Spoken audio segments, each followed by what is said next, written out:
fire in the darkest night. A phoenix burns, it's ready for flight.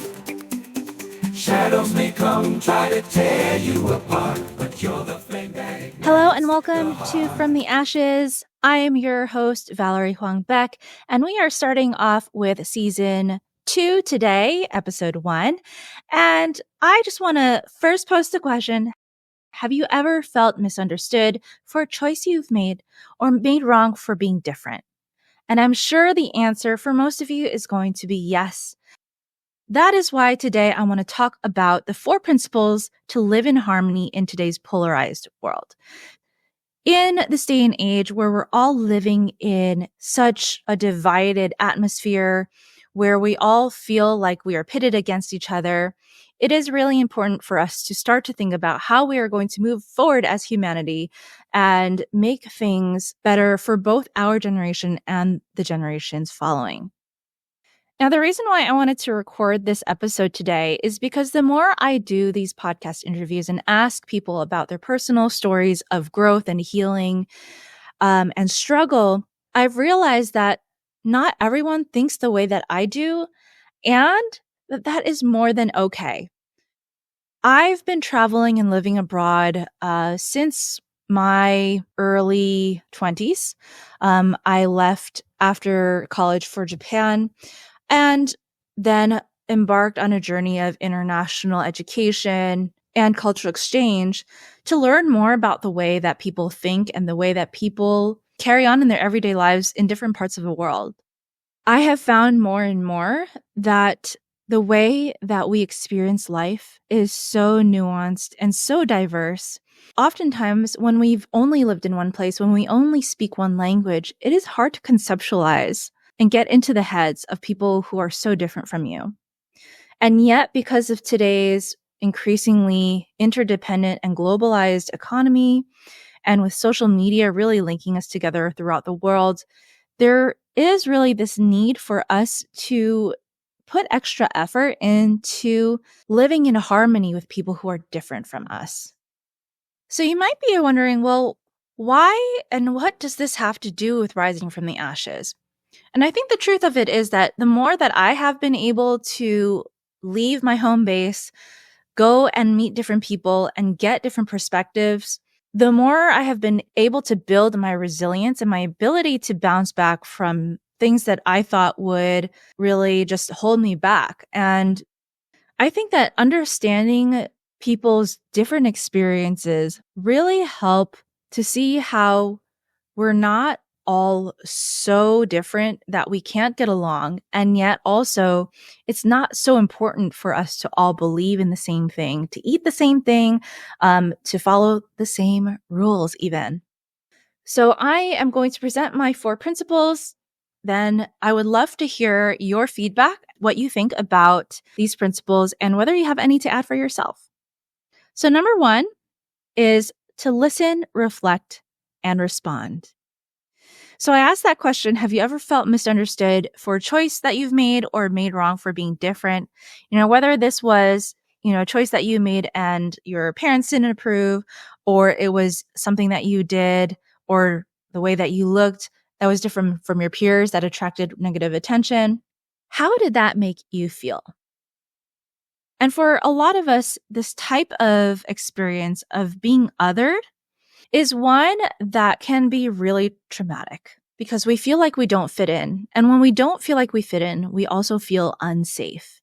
And you don't have to be a minority for this to happen. It can be in any context when you feel different. And when, as kids, we're pretty cruel in the way that we deal with other people. We're quick to point out differences and we're quick to really make fun of them because we just don't know the impact of our words. And also that other people are very different.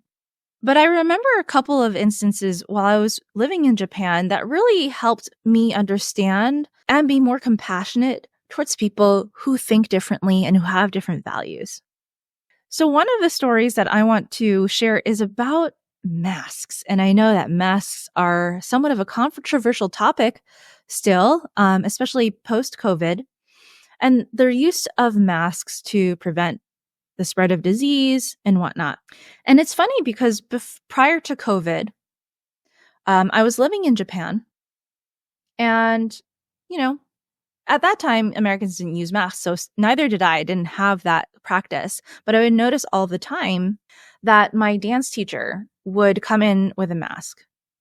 And so I didn't know why, because sometimes it wasn't because he was sick. And so I took the time and I was like, hey, sensei, well, sometimes you come in wearing a mask. Are you feeling sick or what's going on? And he said, well, I'm not necessarily sick right now, but I do feel like I could get sick, and I don't want to transmit whatever I have to my students or anyone else around me. And even though I didn't wear a mask, it really helped me understand that like his desire to do that wasn't necessarily based in fear, but it was also based in this compassion, also understanding that like we have to be responsible for our surroundings and the people around us. And this is something that is very common throughout East Asia. And there are different reasons for wearing masks. Like it's not always about disease. It's sometimes about air quality and not wanting to breathe in, stale air or polluted air. And I bring this up because there's a lot of controversy and anger around the usage of masks. And I think it's because we, as an American people, are very used to having our freedom, right? And the masking is a little bit of a psychological threat to us, but it also, for some reason, when someone's wearing a mask, I've gotten comments of like, I can't see your face and all of that. And it's like, there's always this question of like, why get angry about what someone else is doing to either protect themselves or to protect other people?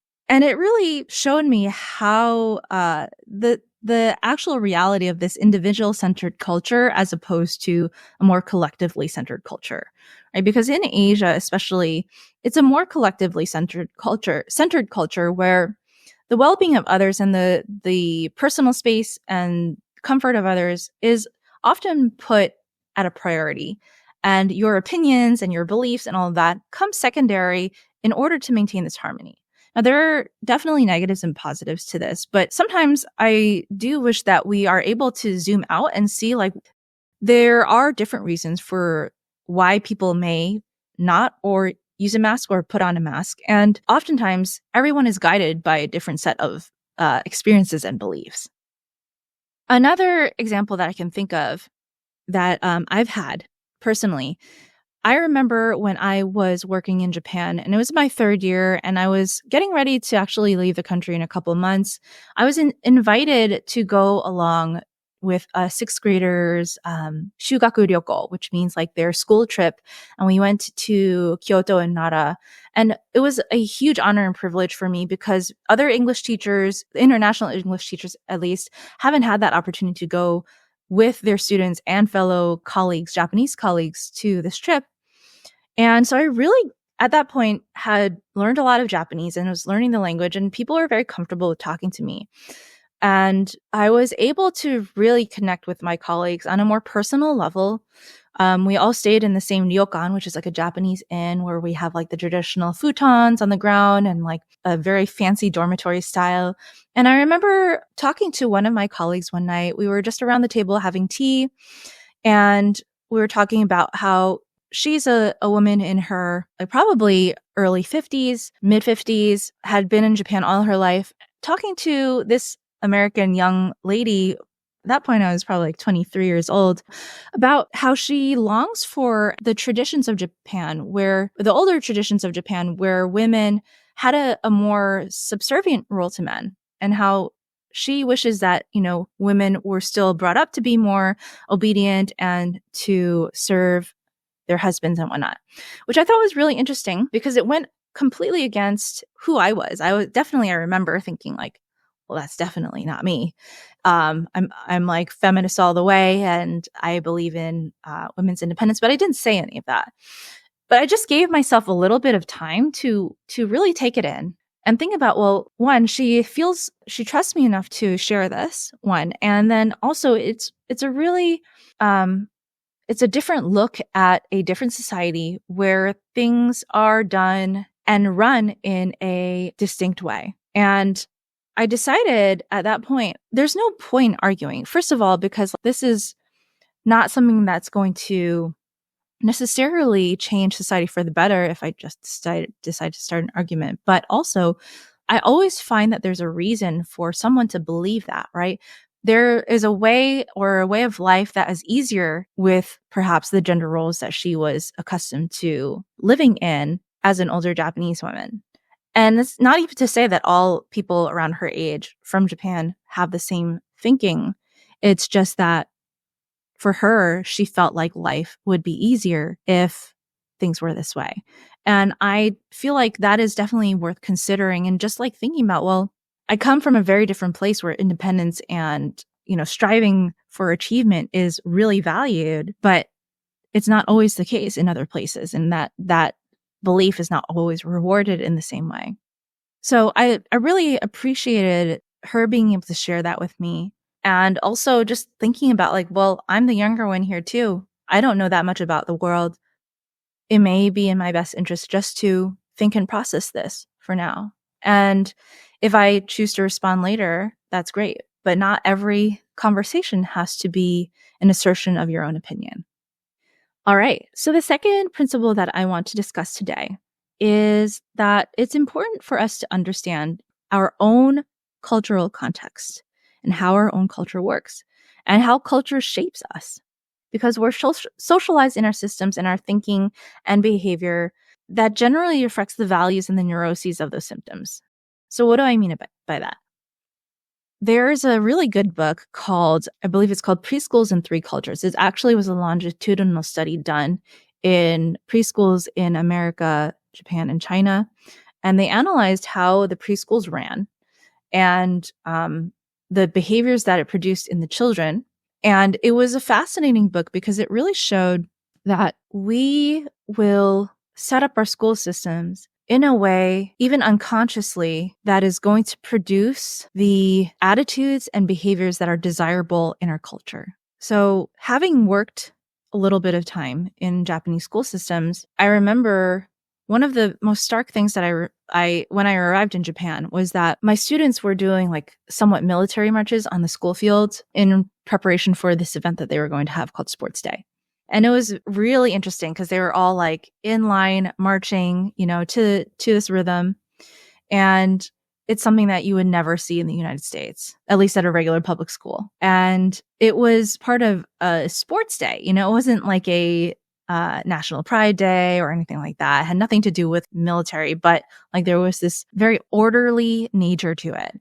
And these activities reflect how or what values society has. So like having order and being in line is very reflective of what is valued in Japanese culture.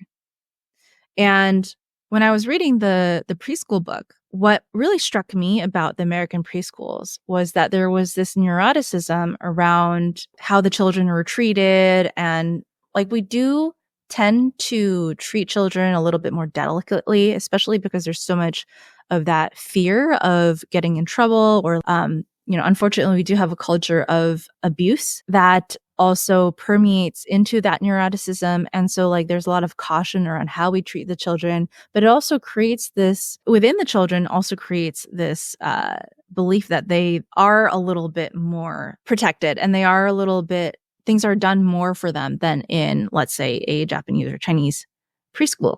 It's a fascinating book. I definitely would recommend checking that out if you like anthropology and if you like these social psychological studies.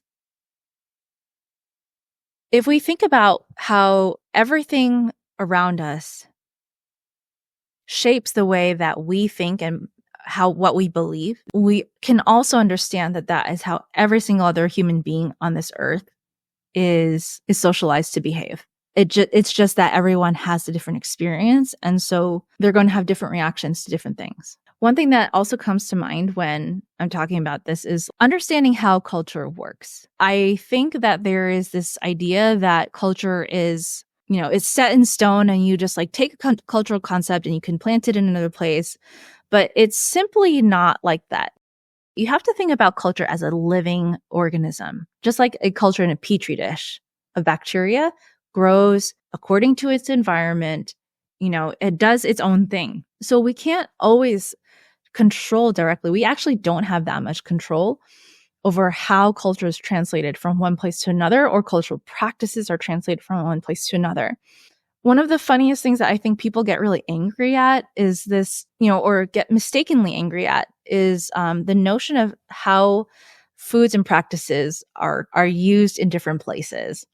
And while cultural appropriation is definitely a thing, a lot of the times when foods migrate from one country or place to another, they get adapted to the local palate. And I do feel oftentimes people are like so angry when they see poke in the States as opposed to poke in Hawaii. And, they're like, that's not how it's supposed to be. And this is wrong and all of that. But then again, how do you stop that? Especially if the local palate prefers something different, right? And the same thing with let's say, if you look at kimchi between Japan and Korea, the kimchi that you can find in Japan is not nearly as spicy as the one in Korea. And it's actually sometimes a little bit more salty or even sweet. And it's just that the Japanese palate doesn't take spice as well as the Korean palate, right? But it came from Korea, and so they do call it kimchi there. And it is hard to stop those flows. The same thing with ramen, right? If you think about ramen in Japan, the actual letters for ramen is ramyeon, which comes from China, which means pulled noodles. But there has been such a migration of this food from China to, let's say, Korea with ramyeon, and then to Japan with ramen, that yes, you could say it's still a Chinese-based food, but at the same time, it is very much distinctly Japanese in its way. And those are just very surface level examples of this. If we really take a deep look, and we were actually to step back and look at the big picture of the way that we have adapted religions, we have adapted philosophies, we've adapted sports even, and especially food, we are a lot more connected, and our borders are a lot more permeable than we allow ourselves to really believe.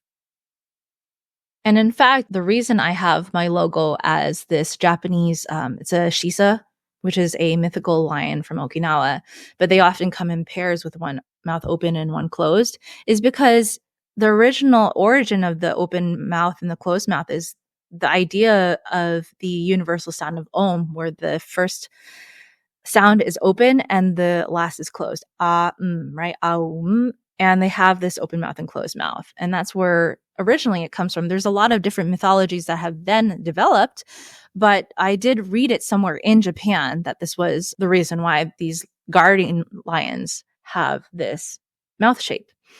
And it blew my mind, because then once I saw that and once I noticed it, I started to notice everything else. It's not just the migration of Buddhism that happened from India to China to Korea to Japan, but also, along with that, a lot of Hindu deities, you can find their statues in Japan. And it's not even often talked about because they serve a different purpose in Japan, where religion isn't as strict and it isn't as widely practiced in the same way that it is in other cultures. A lot of these details get missed. But if you travel a lot, you start to see we're very, very connected. And yet we are connected in a way where everything flows and changes as it moves.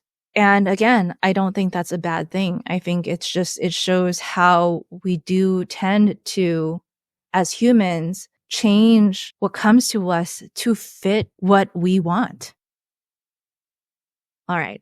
So with that, I want to go on to my third principle, and that is, don't expect everyone to be on board with everything that you are rallying for. Don't expect everyone to be on board with all of your beliefs.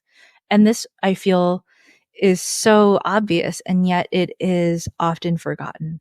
And we have a huge problem, I find, especially in the United States, where ideology actually is, we're all expected to adopt the same ideology. And I am not talking about religion, but more of this idea of that we should all have the same moral compass. And I think this is where virtue signaling has really arisen, because when we see something that is morally wrong from our perspective, we automatically think that everyone else around us shares that same belief. So we're very quick to point the finger at others for not putting our feelings first, or agreeing with us, or sharing the same opinion as ourselves. And it's funny, because for a society that claims to value freedom of expression and speech here in the States, we definitely sure get upset at someone when they don't share the same ideology. And a lot of the times, a lot of this has to do with a lot of really heavy issues like violence, war, sexism, and the repercussions of that. And they can be very serious. But at the same time, I think we do also have to remember that there needs to be compassion for the individual's experience and an individual's capacity to hold only so much in their container. I think the other problem with, expecting everyone to be on board with your opinions and your beliefs is that it's on the surface level, it is somewhat immature to continue to do that. But also on a deeper level, there's this lack of compassion that is the larger issue. We find ourselves having lack of compassion for others' experiences when we see our platform or our stance as the morally right one. We tend to be very emotionally swayed by what we believe in. And so in our attempt to also calm these emotions, I believe that we also forget that other people have different experiences and also have emotions. And so we say a lot of cruel things to people who don't necessarily deserve it. It might be that they're not ready or they have other things going on in their lives which don't allow them to cultivate the same passion that you would for a certain cause. There's a really good book called American Exceptionalism by Seymour Martin Lipset, and it talks about how in America, we do value freedom of religion, but because of that, the need for unity in ideology has emerged in a different way for us. And there is a very strong ideology of freedom and also of hard work and of meritocracy within our psychology, our social psychology, that seems to permeate everything that we do and everything that we believe. So it's a really interesting book because it allows us to zoom out and see how we have formed as a society, and that it's not just something that is natural or that is God-given or it doesn't exist just because it exists, and that it's the way that we have formed our own identity, our national identity in history. Another part of this is, in terms of don't expect everyone to be on board with you, is that I also find that we all get upset when someone doesn't use the same language or lingo as us. And it's like people get offended to show off their moral superiority because we haven't adapted the same words. And again, I think this shows our tendencies to be self-centered. Because even, just knowing that some people come from different countries, they immigrate to the US, or maybe they grew up in a household where English wasn't the first language, we might not have the same vocabulary. And just because you have a more sophisticated vocabulary doesn't mean that everyone else around you does or has the understanding of what you're saying. And as our culture evolves, I think especially as the younger generations create their own lingo, they expect for everyone else to be on board with that lingo. But it's like through generations too, we've had different experiences. It's not as easy for older generations who have had a different upbringing to adapt to the younger generations. And it doesn't make us any less people, but we just learn slower. And we also may have different reasons for using different language. All right. So my final principle of today is to go beyond black and white and right and wrong thinking. So in the Vedic wisdom, in Ayurveda and yoga and these old ancient philosophies, they talk about the notion of psychospiritual states. And there are 3 of these gunas or qualities of the mind that we can look at as kind of like this lake. So when the lake is muddy and stagnant, we can't see at the bottom. And when our vision is clouded and we aren't privy to what's beyond the mud, we only see things as our way. So it's our way is the right way, and it's our way or the highway. And so a lot of us grow up thinking well, there's only one way to think. There's only one way to speak. There's only one way to do certain things. And it's very difficult to break out of this unless you have exposure to different types of people, people with different opinions and whatnot. Sometimes when we are stuck in the mud, and this is called tamas in Sanskrit, it's really easy to get upset and to hate people who are different than us. But when we start to make friends and meet people, our belief systems might get tossed up in the air a little bit, like jogged. The mud starts to lift from the ground and create ripples. The water starts to ripple, and you might see a little bit of what's at the bottom of this lake. But because there's so much turbulence in the water, you find that the more you try to move, the cloudier it gets again. But you don't know any other way to clear up the lake, and so you continue to move. And this is the psycho-spiritual state called rajas. It's the state where we're constantly trying to fix things. We're constantly worried about the future or angry at circumstances or attached to certain ideas or things. And in this state, it's very easy to get emotionally upset and to attempt to settle the dust by controlling what's outside of us. So when the mud is all up and we're all up in arms about things, it's very easy to suffer the consequences of life. But yet in this state, we are also able to see, like, we're not always right. But that's a painful thing to go through. We're not always going to agree with everyone, and not everyone is always going to like us. That can be incredibly painful for people to acknowledge. And so we need to learn how to agree to disagree and be happy, and not to jump to conclusions about someone just because you don't like their behavior. And a lot of the transformation personally comes from being able to acknowledge and to accept and to forgive.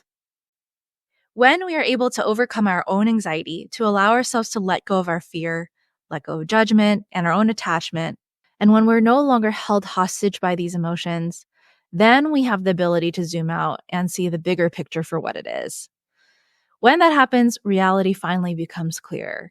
And we become not only more understanding of ourselves, we become able to understand others better as well. We finally gain the clarity and discernment needed to have compassion for the whole of our experience and the experience of other beings. And that ability to see the bigger picture with clarity and equanimity is described as the psycho-spiritual state of sattva, the state where healing can truly begin. So one of the ways to go beyond black and white thinking is to start to just gently question and take stock of who you believe you are and what you believe is important. Right? These are our core values in life. And our core values can revolve around the way that we treat ourselves, the way that we relate with others, what you put first in your life, whether that be your family, your faith, your career, and question yourself, like, why are those things important? And it's not to upend those beliefs, but to really get to know why they are there. The more that you can identify your own beliefs and have that understanding of yourself, the more you can see other people's and have compassion for them. When you have compassion for other people, it's easier to see their fear and be okay with being with it instead of trying to have them think a different way. So, those are my 4 principles for how to live in harmony in today's polarized world. I'd love to hear what you thought about it. If you could think of other examples in your own life where you've noticed how these principles apply, and whether I missed any principles that you think would be important for us to move forward as a collective in humanity, as a global citizen in the 21st century. So I have a lot to look forward to in the coming weeks. I believe that everyone has a right to be heard, even when their opinions may differ from mine. I'm really looking forward to having you hear stories of people who have just lived such full lives and have really thought about what direction they want to take it. I am really looking forward to highlighting people's personal journeys of healing and of self-discovery. And if there is a story that you would like to share, please do sign up for the newsletter, get in touch with me, and share your story. I would love to hear what you've been through and what you're looking to create in the future. So again, my name is Valerie Huang Beck. Thank you for listening, for tuning in, and I will catch you for the next episode of From the Ashes.